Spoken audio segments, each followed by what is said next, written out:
changing these three systems, we not only will improve the environment, and not only will get net economic benefits in several of those measures, but also we say in the Commission, we even can foster the economic growth. We realize that we are living such difficult times in the economy at global level. Well, we believe that taking action is not an obstacle. Actually, taking action is a way to get out of the economic recession.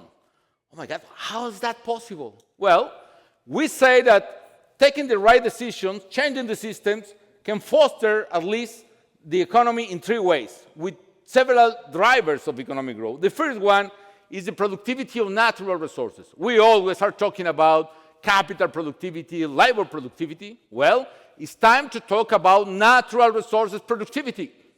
So pricing carbon, for instance, like pricing water in the right way, etc., will boost the economy.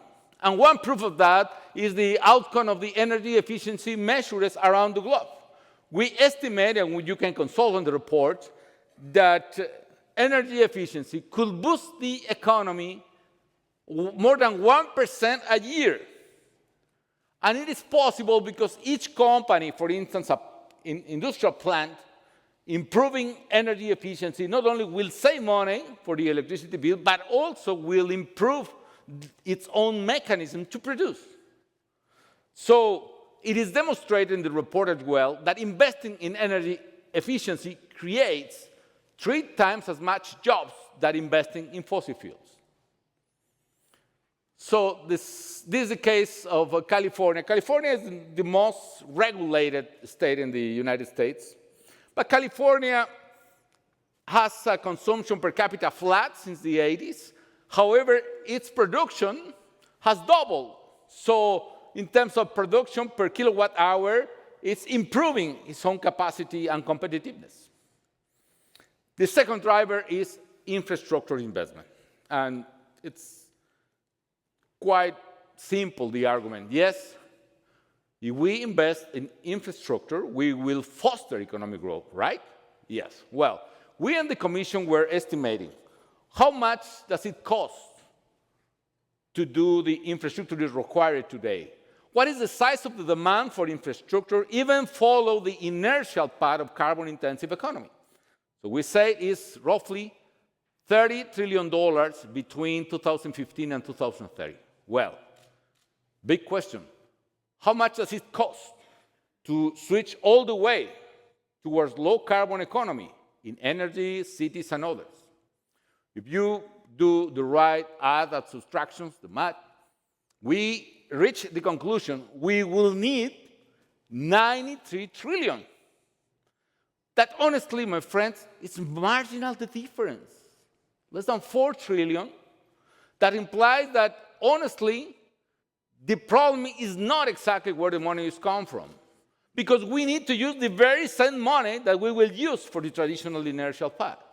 And actually, for some of the economists in the group, they say, one moment, if we analyze, for instance, lower operational costs, for instance, in renewable energy, we will have the infrastructure we need in a clean way, in a cheaper way. But in any case, the lesson in this is like this. If we are going to invest $90 trillion in the next 15 years, one way or another, let's do it the right way. Why to invest in coal power plants and so on? And the third trigger of economic growth is innovation. By the way, it is the engine of economic growth since the human being invented the wheel. Innovation. If we regulate the new climate economy, we will foster innovation. And look the example that happened exactly in Europe. When Europe started to regulate carbon emissions and the carbon market, those lines are patents related with renewable energy. Once the regulation was put in place, patents skyrocketed. We can observe the same phenomenon if we establish pricing carbon, remove fossil fuels, and other policies we are suggesting. There is an important payback in terms of investment for consumers and for business. For instance, this beautiful thermostat, maybe you know that, the Nest thermostat. For consumer, there is a payback in less than 2 years. And what about for the company? The company was founded in 2010. 4 years later, was sold to Google in more than $3 billion. So the message we are observing is clear as well. Markets are paying. Markets are paying very well for innovation in the new climate economy and investment on that. Other example, the automotive industry. These are the stock prices. Let me start with the traditional companies. You can see Ford Motor Company, General Motors, Volkswagen, before a problem Volkswagen had. No? This is afterwards, but anyway. But even though, if you compare this with Tesla, what is the market price of that? This is the traditional companies. This is the market value of Tesla, with less than 100,000 vehicles a year. Again, markets are paying. It's profitable to invest in the new climate economy. This graph is crucial in the report. You can see, for instance, in the horizontal line is the potential emission reduction. But in the vertical line, actually it disappeared here, but anyway, you can find that.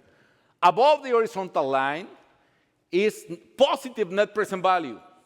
So all this area, we are talking about activities that are not only good for the environment, but also good for business profits. We are talking about efficient lighting in new commercial buildings, for instance, efficient windows in new homes, basically isolations. We're talking a lot of measures in this side. So the message of this graph, and this is the message of the report, we can get economic benefits doing the right things to the environment. But beyond that, if you consider the externalities associated with each of them measures, we can shift upwards the curve. Why? For instance, we are not talking about the economic benefit of reducing health services if we reduce air pollution. 4 million people are dying a year in a premature way due to air pollution. If we reduce that, we can improve. And actually, the curve will be like that.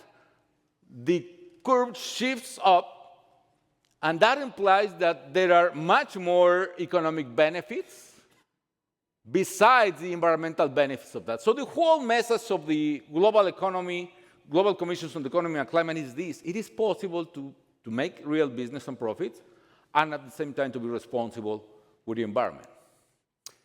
What about this assertion that tackle climate change hurt the economic growth? Global evidence is demonstrating on the contrary. Why? We are observing economies growing, like Sweden, almost 60% in 25 years, reducing emission 25%. Sweden, and we can see that in the US Northeast states or California, growing and reducing carbon emission. We can see Denmark growing and reducing carbon emission, and Canada, Ontario, British Columbia, European Union itself. And the big important news, what about the global economic growth? 2014 and 15 have been years in which the economy has grown, very few if you want, but has grown, a positive manner, and the emission stayed still by first time ever. So the good news is we are decoupling the economic growth from the carbon emission. To conclude, we have in Paris a quite important meeting, yes, and we can talk about it in question and answer because my time is over, but it's going to happen. There will be a new revolution, a new regulation in climate. There will be a new climate economy. There could be some setbacks. It could be difficult, for instance, to reach the 2 Celsius degrees goal. I hope we can. But there will be one new economy. And second, climate change entails great economic risks. It is true. But if we tackle the problem, if we address the problem as we must, tackling climate change brings huge economic opportunities. And the message is that we need to take the opportunities we have in front of us. So we can do well by doing good. That is the message. And thank you very much for inviting me today.